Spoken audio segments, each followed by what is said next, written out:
नमस्कार मंडळी. आज केले मस्त तुरीच्या सोल्याचे कढीगोळे. चवीला अप्रतिम लागतात. गावावरून ना तुरीच्या शेंगा आल्या, मग काय त्याचे सगळे प्रकार करणं सुरू आहे. तर आज केले त्याचे कढीगोळे. तर शेंगा मस्त सोलून घ्यायचे आहे, त्याचे दाणे काढून घ्यायचे, मुठभर कोथिंबीर घ्यायचे, 2-3 हिरव्या मिरच्या, लसूण घ्यायच्या आहे 15 ते 16 पाकळ्या. त्यानंतर त्यामध्ये घालायचा आल्याचा छोटासा तुकडा, 2-3 कढीपत्त्याची पानं, जिरं हे मिक्सरला वाटून घ्यायचं आहे. याचा अर्धा क्रश आपण कढीसाठी ठेवणार आहे, अर्धा क्रश आपण मिक्सरच्या भांड्यामध्ये ठेवला. त्यामध्येच तुरीचे दाणे घालायचे सोललेले आणि पाणी न घालता याला वाटून घ्यायचं आहे.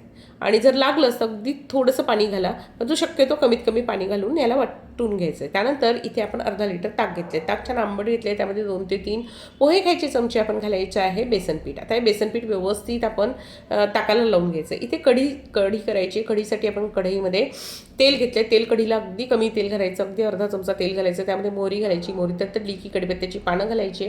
त्यानंतर आपण केलेला क्रश घालायचा आहे, चिमूटभर हिंग घालायचं आहे आणि मस्तपैकी याला परतून घ्यायचं. असं क्रश घातला ना की आपल्या कढीचा रंगही छान येतो आणि चवही अप्रतिम येते. तर मी इथे चिमूटभर फक्त हळद घातली. तुम्हाला हवं असल्यास लाल तिखट घालू शकता, पण मी फक्त हळद घातलेली आहे. त्यानंतर बेसन लावलेलं ताक घालायचं आहे. ताक ज्या प्रमाणात आंबट असेल ना त्या प्रमाणात तुम्ही त्यामध्ये पाणी घाला. माझं ताक छान आंबट होतं, पाणी घातलेलं आहे. आणि त्यामध्ये घालून घ्यायचं आपण चवीनुसार मीठ. आणि कढी मध्यम ते लो गॅसवर मस्त उकळत ठेवायची. मध्ये मात्र तिला आपण व्यवस्थित गोल गोल फिरवत राहायची आहे. इथे आपण वाटलेलं तुरीच्या दाण्यांचं मिश्रण घेतलं. त्यामध्ये बाइंडिंगसाठी 2 ते 3 चमचे फक्त घालायचं आपल्याला बेसन पीठ.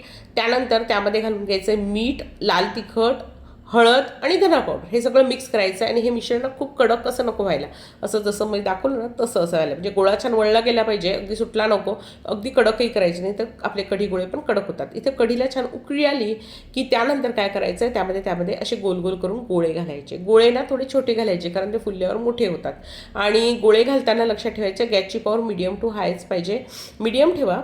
आणि त्यानंतर आपण एकाने एक गोळे घालायचे, मध्ये चमचा घालायचा नाही जोपर्यंत आपले गोळे छानपैकी शिजून वर येत नाही. तर बघा आता आपल्या कढीला उकळी आलेली गोळे घातल्यानंतर, आणि बघा आता मी चमचा घातला, आपला एकही गोळा त्यामध्ये फुटलेला नाही. आता याला मस्तपैकी एक उकळी आली की गॅसची पॉवर मीडियम करायची, लो करायची आणि मस्तपैकी याला शिजू द्यायचे. आणि शिजल्यावर ते वर येतात. तर एखादा गोळा तुम्ही फोडून बघा. आता माझा गोळा मी फोडून बघितला, पण मध्ये मला कच्चा वाटतोय. तर मी त्याला अजून 3 ते 4 मिनटं शिजवले, म्हणजे पहिले 12 ते 13 मिनटं, नंतर 5 ते 6 मिनटं शिजवलं. आता बघा आपले कढीगोळे मस्त शिजून आले. असे हे कढीगोळे भाकरीबरोबर, पोळीबरोबर, भाताबरोबर अगदी मस्त लागतात. नक्की करून बघा.